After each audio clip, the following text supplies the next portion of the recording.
دا جلسي او جنودونه چې تاسو ته ملایي او دا په دې سړک وخت نن دا وګورئ دا د کشمیر دپاره اواز اوچتوي وروڼو دا د چا په وجه باندې اوچتوي وروڼو زموږ رهبر او زموږ قائد مولانا مودودي صاحب هم په هغه وخت کې ویلي وو چې د کشمیر یو هېواد دی او هغه جهاد دی او په اول کې هم ویلي او په اخر کې هم ویلي بیا وروڼو دلته کې خبره وشوه د کشمیر دپاره قاضي حسین احمد صاحب نن د 5 فروری لپاره حکومت سره په هغه وخت کې یو تاریخ اوچت و او د 5 فروری دا ورځ چې دی دا په ټوله دنیا کې د کشمیریانو په حق کې د یکجهتۍ لپاره ملامتېږي وروڼو چې ستا حکومت دا د فوج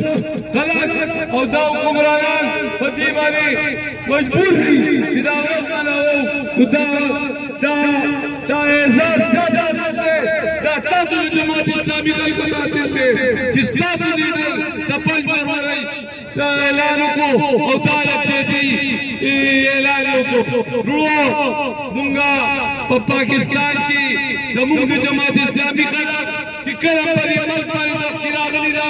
هغه جغرافیایي د دې د سرحداتو حفاظت کول دي هغه نظریاتي حفاظت کول دي سرحداتو مونږ د جماعت اسلامي خلک همیشه دې ته ولاړ دي وروڼو په بنګلادیش کې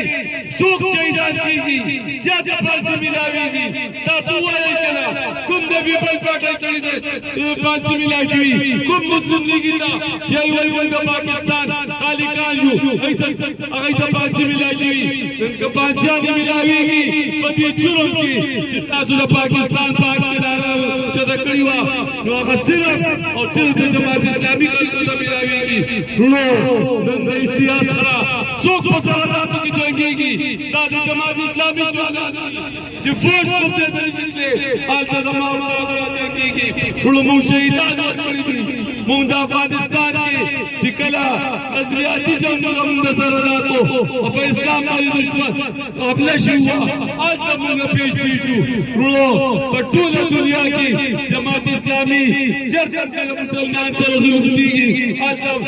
انشاءالله تعالی جماعت اسلامي ولاړ وي او بیا هم ولاړ وي وروڼو